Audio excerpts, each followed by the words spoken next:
Lord, open our hearts to understand your word and understanding to do it. Amen.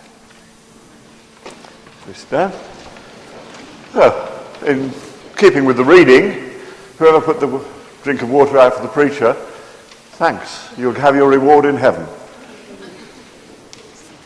Actually, if you were a bit bemused by the reading, I sympathise with you, particularly the children, because the children only get into church for the sermon and so forth once a month, and you don't know what's been going on. Whereas all the adults behind you have been here every week before now. They've listened attentively to the sermon, and they can tell you exactly what's happening.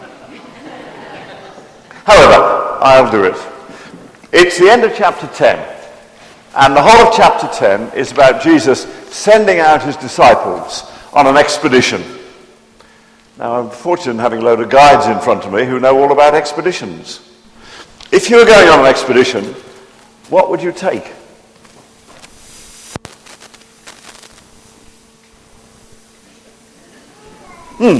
Well, I would take a spare pair of boots. Can you hold them up? Hold the boots up for people to see. Are the boots in there?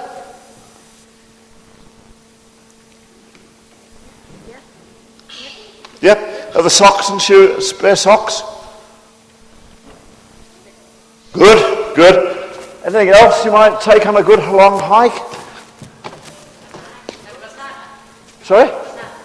A rucksack. I have a rucksack. I won't throw that over because it's got a lot of other things in that you might take with you. You might take with you. Food. You want some food. You want some food? Yeah. Do you know, I haven't brought food, but what I have got to help on the way, you can always buy food, can't you? So there we are. There's a wallet, credit cards, foreign currency. It's all right, they're rubles, you can have those. Right? I would want a nice warm coat. An extra coat? Come in handy? Anybody want an extra coat? I might want a compass. There we are. And we haven't got any Boy Scouts, have we?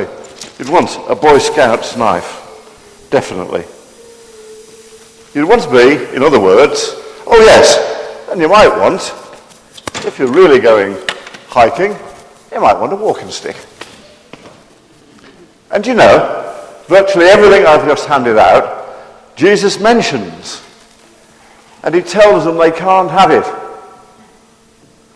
When he sends them out, he says, when you go, you don't take spare boots, you don't take a stick, you don't take any money.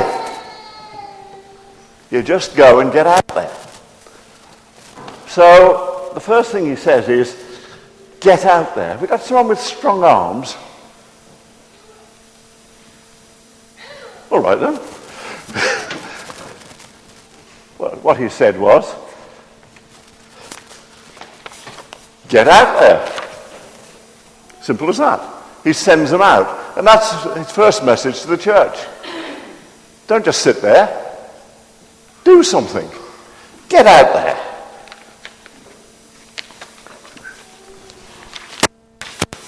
Yeah? My first message to you is get out there. And he sends them out there with next to no support.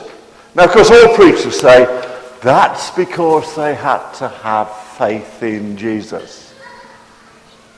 Well, that's true. That's what they were going for, to spread the fact that they had faith in Jesus. But I think there's something else about it. It keeps them keen. You see, if you send a man out on a project and say, we're going to ask you to go out and help the poor, so we're sending you into this poor area, and of course we're going to give you an office and a secretary, and this will be your salary. Then he'll do a job. Depending on how good he is, he'll do a good or a bad job. But if you send somebody out there and say, we're sending you out there to help the poor, and you're going to have to live by what they'll give you in appreciation for all you've done for them, it's a different game, isn't it? For one thing, he's in there with them, And for another thing, you can bet your living daylights he will do a good job. He sends them out dependent not only on Jesus, but dependent on the success of the work that they do. That's the first thing. What was the second thing? Oh, yes. Second thing is, a few verses on, he tells them it's going to be dangerous and it's going to be difficult. There will be opposition. It won't be easy. Never said it would be. Under the conditions I've just outlined, it will not be easy. Somebody like to have it won't be easy.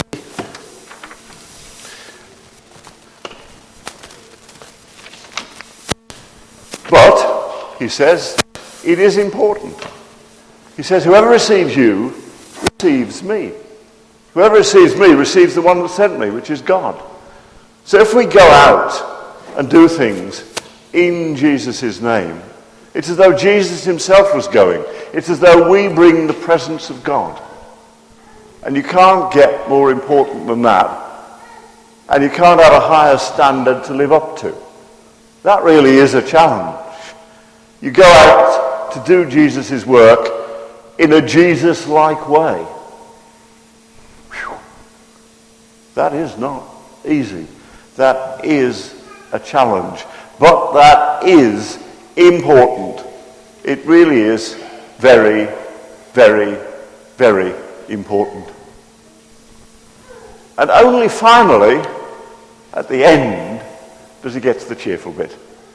Because I must admit, all I've been saying so far might be construed as being challenging, or might be construed as being downright depressing.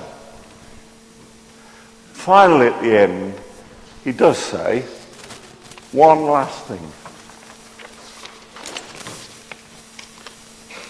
There will be help. There we are. See, people... No? Anybody feeling helpful? God, hold on to that. There will be help. See, he talks about people who will welcome you into their houses because you are doing what is righteous and good, because you are doing it in Jesus' name. There will be opposition, but there will also be help.